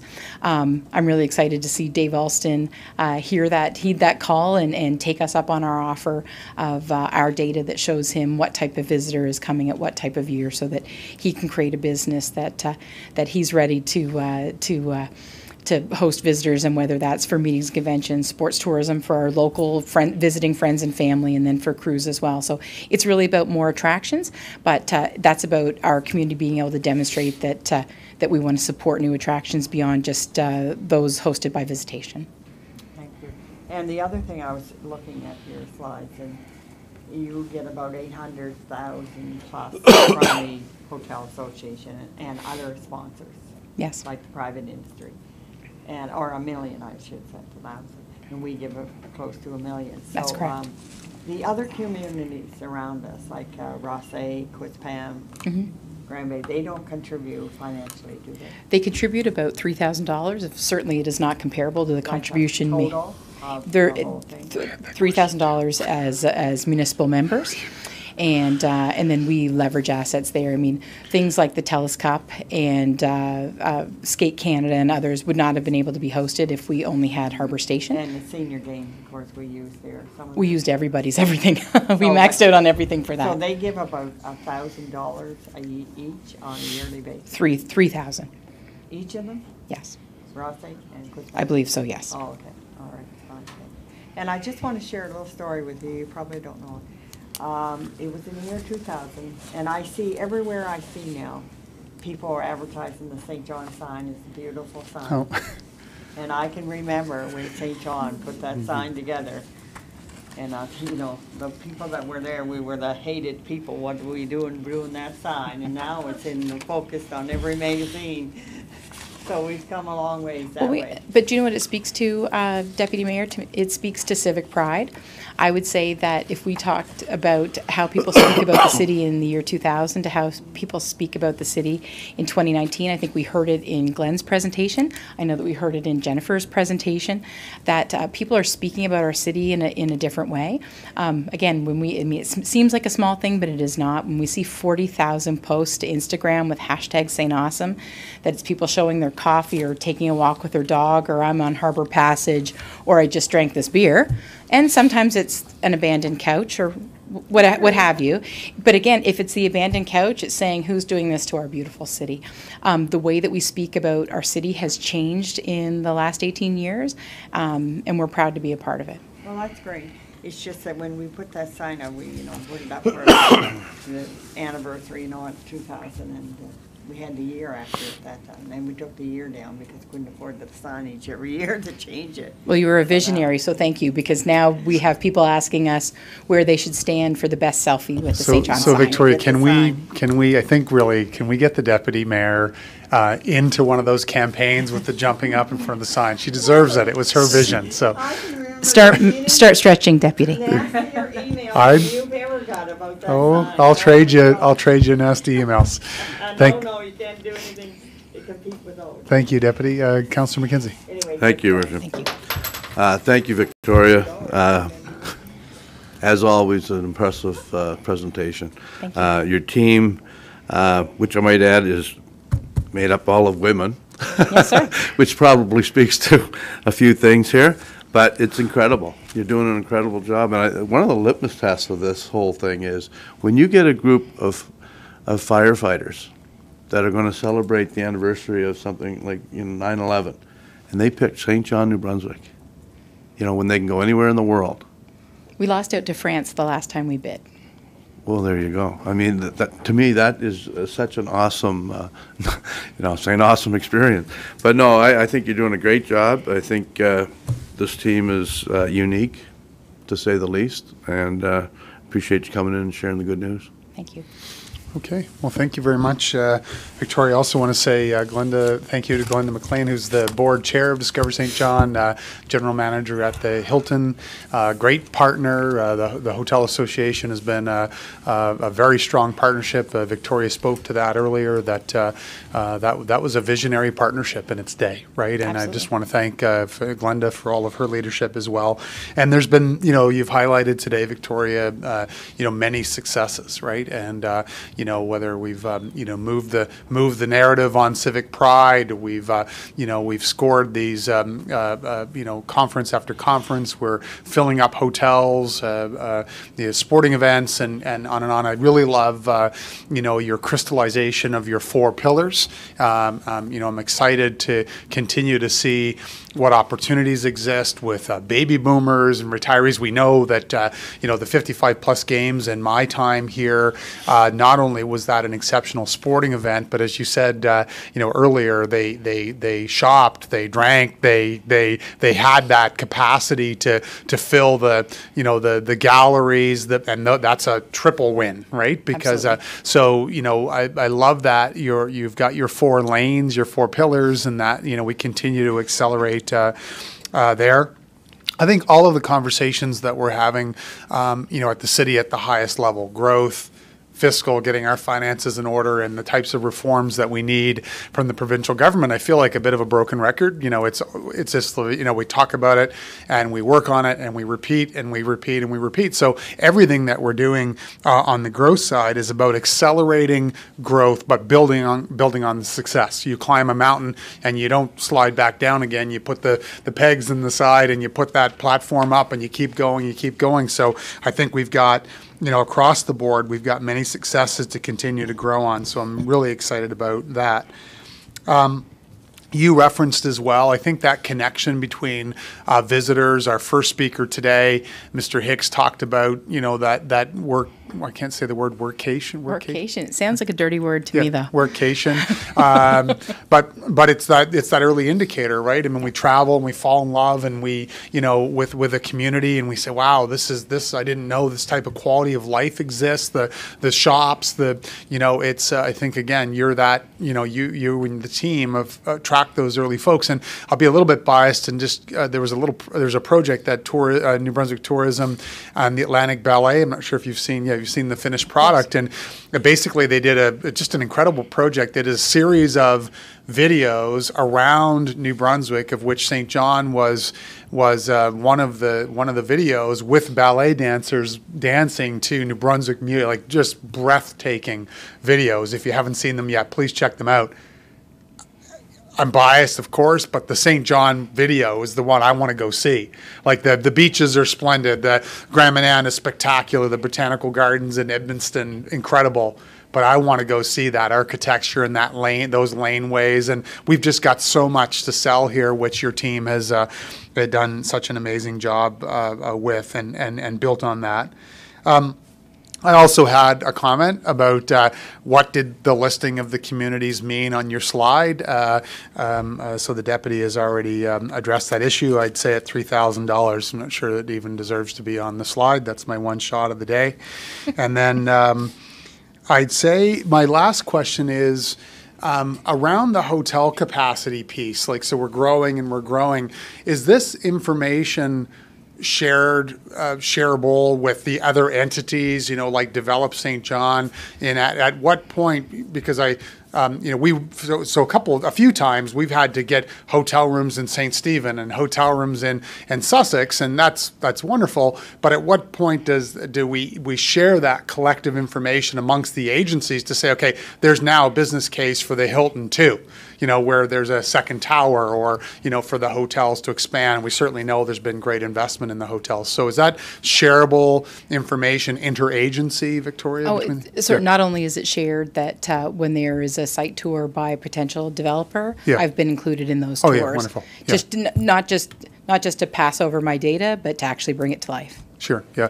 And then, A point of clarification on that.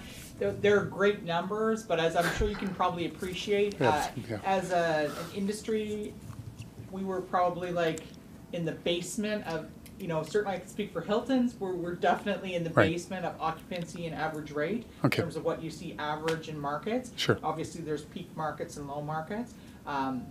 So we had a lot of room to grow, Sure. and I would suggest we still have considerable room to grow before Sure. we have capacity to support new infrastructure in there, but that's where we would eventually like it to go, right? Sure. So we can fill some of these vacant spaces with income-generating properties, not only for property tax, but bring dollars to be spent in St. John. Wonderful. Thank you, Linda. Yeah, and I think that it fits into, the conversations we're having, or not, I know we're having around, what are those growth objectives that we have as a city, and working collectively with our partners and setting up long-term goals so that, we have clarity of data, clarity of the measurement, and I think, there's no question in my mind to Discover St. John, your ability to articulate those targets and what's been achieved, and year over year, you do a great job there, and you to be congratulated. So, thank you. Okay, well, thank you very much for the presentation. And lastly, sorry, the video is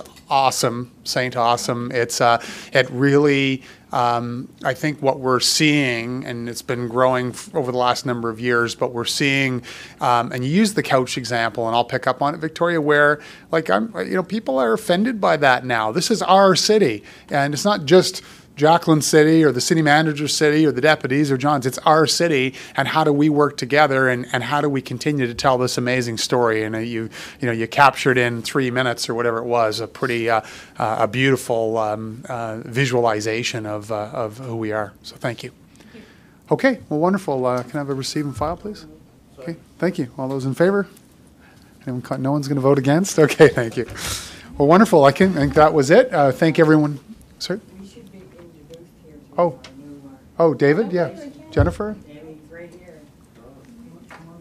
Okay. So just hit your mic there, David, please. Yeah. I mean, she didn't present today, but she should be introduced. No, we actually have two of our staff here that you may not have, you may know through other venues, but we have Kate Wilcott, who's the city's new arts and culture coordinator, and then we have Jennifer Walshutz, who was our brand new population growth officer. This is her second week. So both starting the city this year and really helping us with our growth agenda. So David, can I just push you? Can I just push you a little bit further? So thank you, Deputy, for prompting the introduction. Can I just push you a little bit further, because I think just a high level overview of just what Jennifer's life has been over the last number of years, and the breadth of experience that she brings to the role, I think would be great for the group here to hear about. Could I just ask you to do that? So for the last 10 years, Jennifer has been with the University of New Brunswick as an international student recruiter, and she has traveled far more extensively than I'm sure anyone in the room to dozens of different countries. She knows what it takes to get people here. She has very in-depth knowledge of the struggles that newcomers to our community face and all the various needs. She was a recruiter for Wyndham before that, so a lot of in-depth knowledge of all the different moving parts that we require, and she's got a lot of connections as well, both in the community and with other partners, including around the world. So she's going to be going on some recruitment missions that I know we've decided on as a city that we're going to start doing. And so we have essentially a subject matter expert in-house now who's going to really be driving that agenda. So we're really excited to have her leading that. So. Yep. Well, perfect. So thank you very much. I was aware of that background. I think it just adds a lot of horsepower and knowledge to our team, and probably the number one impact in terms of that talent recruitment piece. And so earlier, I think everyone knows Jen Brown, who presented. That's an existing position. Okay, so Miss Hamilton, can you do that one, or David again? Okay, sorry, David, hit your mic again. Yeah.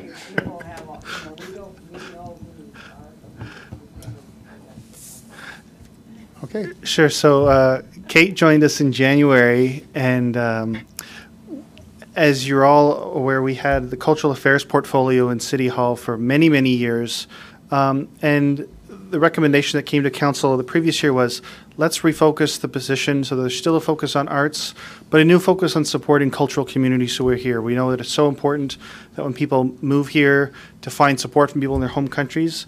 And so that's one of the things that we've retooled with her portfolio. But before working with the city, she was the executive director at Interaction Theatre, the performing arts, and so has extensive background in theater and sort of the grassroots initiatives, a ton of connections with the artistic community locally. So she brings this new creative spirit to our department and to City Hall. She's working on an art project right now with City Hall as we're getting things moved, and she's currently working with our arts board on fleshing out a new sort of arts policy, a new refresh, because we haven't done something until 2005, I believe. Yeah, so arts and culture is a huge part of the reason why people fall in love with St. John. We've heard it repeatedly all morning and afternoon, and so we want to continue to drive that agenda, and we're really excited for the talent and the work that Kate has up her sleeve. So we got some really talented people. Wonderful, thank you. And I'll just build on that very quickly. Just the arts connector and culture connector. I just want to share with you, it is continues to be in the month of May, Asian Heritage Month, the Asian Heritage Society of New Brunswick St. John chapter. And I'll just give you an example of an event that they've been dreaming about for the last number of years that happened on Saturday night at Lily Lake, called Eastern Lights. It was, again, a celebration of all things Asian culture, and it was the first ever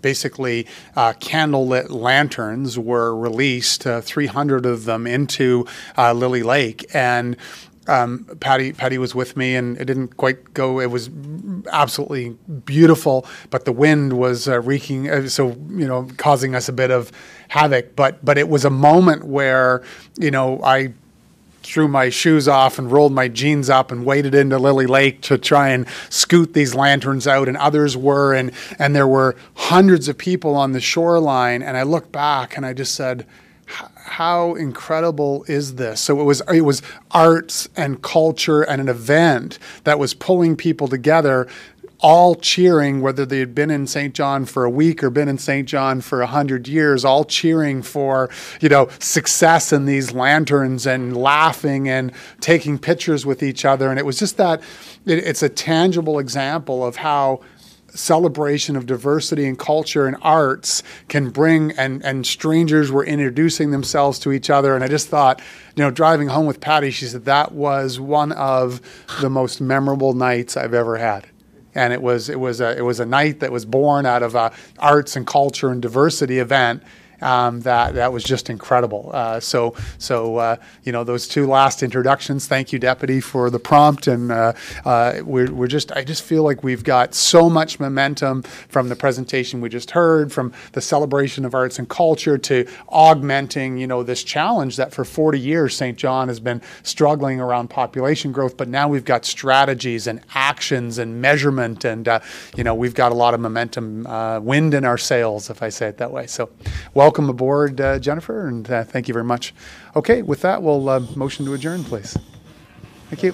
Well, thank you very much. Have a great day, everyone.